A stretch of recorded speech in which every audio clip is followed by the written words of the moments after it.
My dear students, I hope you all are doing well at home. Today, I, Amanpreet Kaur, your SST teacher, is going to give you the brief explanation of Chapter 1 Civics Equality in Indian Democracy. Students, I would like to tell you that there are two most common forms of government. Number one is democracy, number two is dictatorship. And India has adopted the democratic setup. Democracy is the most popular form of government in the world. Democracy means all ruling power is vested in the hands of people. Means people can choose their representative by casting their votes. In democracy, people have 8 fundamental rights, and one of them is to express their opinion. Means people of the country, they can express their views, and even they can criticize the government for their schemes if the schemes are not in the favor of common people. And if there is any conflict, they can resolve these conflicts by the law, and the law is same for everyone. Equality is the most important element of democracy. Why? Because equal treatment is very necessary in democracy. Because our Indian constitution recognizes every person as equal in every sense. Every sense means no matter a person belongs to which caste, which religion.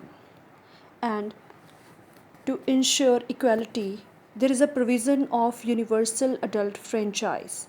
Universal adult franchise means right to vote. The people who are of 18 years of age and more than 18, they have right to cast their vote without any discrimination on the basis of their caste, religion, gender. And when they cast their vote without any partiality, means they are participating in the public affairs, means they are fully aware what is going on in government. And this thing means universal adult franchise brings political equality in the country. Already discussed that our constitution treats everyone equally, but the people lives in the society, they make different notions, means they favor the people of their caste and religion. They consider the caste is at different level, like upper class, lower class. So here the discrimination is done by humans, but everyone is treated equally by our constitution. Here I would like to discuss the inequalities that is found in our society. Number one is caste inequality. The caste system is being found since ancient time. In ancient time, people were divided into different classes or caste according to their work or profession. For example, the Brahmins, who are considered as upper class people, they usually do religious rituals, yajnas, and other religious practices. Then there are Kshatriyas. Kshatriyas are warrior class. After that, there are Vaishyas. Vaishyas are mainly businessmen. And the last is Shudras. Shudras considered as lower class and they are called Dalits. As the time passes, the caste inequality has removed a lot, but still it is found some in many places, like especially in villages. So there are many social reformers like B.R. Ambedkar and J.G. Phule, those who fought for the upliftment of the deprived section or the weaker section of the society. Dr. B.R. Ambedkar, who is also known as the father of our Indian Constitution, had struggled for years for the rights of Dalit people. Gender based inequality. In this inequality, both male and female receive different type of treatment from the society as well as from their own family. For example, if a female want to go for a higher studies, then she is not allowed to go for higher studies out of the country as well as from their city. And among all these, the most dangerous one is female infanticide. It means the abortion of a female fetus outside of legal method. And this female feticides disturbs the sex ratio. Sex ratio means the number of female per thousand male. So because of this, our the sex ratio of India has got disturbed a lot. The number of female is very less as compared to male. So dear students, so far we have learned about the inequalities that prevail in the society. But our government is trying very hard to bring equality in the economy. And for this, government has adopted two ways. The first one is bring equality through law, and the second one is bring equality through government programs and schemes. So firstly, we will discuss the first method, that is through law. The number one is all people are equal in the eyes of law.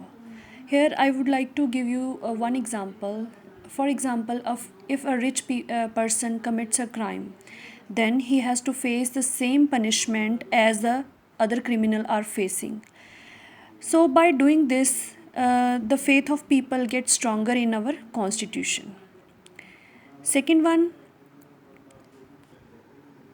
no one can stop the people from using the public facilities like the facility of road, tanks, walls, bathing ghats, etc. So if someone is doing this, means if someone is stopping the people to use the public facilities, then again they have to face the legal action.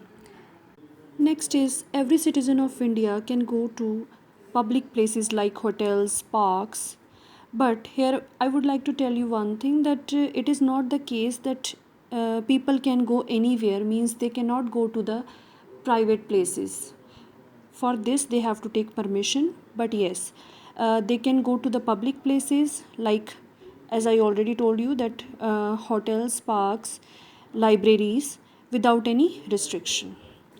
The next one is the constitution also forbids untouchability, means our constitution has removed the concept of untouchability. Now I would like to tell you the schemes and programs which are started by the government to bring equality in the country. So the number one is midday meal scheme. This midday meal scheme was first introduced in Tamil Nadu state, and after that our Supreme Court has asked the other states to launch this scheme, and this scheme is very successful till date. This midday meal scheme has many positive effects. Earlier the students went to home for their lunch, and after that they never come back to school in the second shift. But when it started, now this problem has totally removed, means now the lunch is available in the schools. Even their mothers are not worried about their lunch, and all the student, whether they are of upper class, lower class, they sit all together and take their lunch. Even this midday meal scheme has also reduced the caste inequality, because to cook the midday meal, many women, those are from Dalit caste, they are employed to cook the food. So this increase the enrollment in school, and the student, they start coming regularly to the school, and it also solve the hunger problem of the students. Another one is Sarv Shiksha Abhiyan. It means universal education for all. The basic aim of this Sarv Shiksha Abhiyan is to provide free education to the children whose age is 6 to 14 years, and especially for girls and depressed section. Depressed means weaker section, those who cannot pay the fees of their children, as well as their earnings are very less. So by launching these schemes, the government is reducing the inequality in the country. And apart from these two schemes, there are many other schemes which are provided by the government, like Mahatma Gandhi National Rural Employment Guarantee Act. In this act, there is 100 days work is provided to the people, those who are living in rural areas.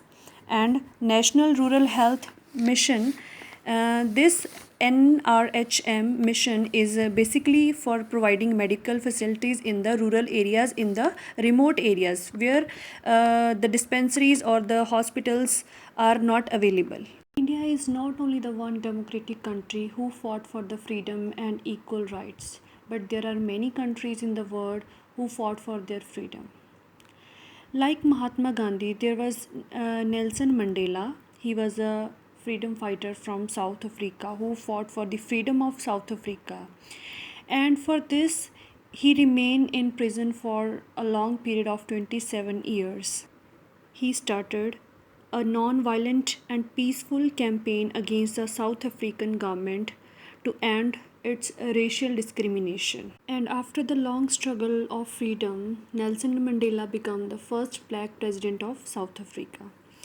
And like Nelson Mandela, there are other social reformer and freedom fighter who fought for their country, and one of them was Rosa Parks.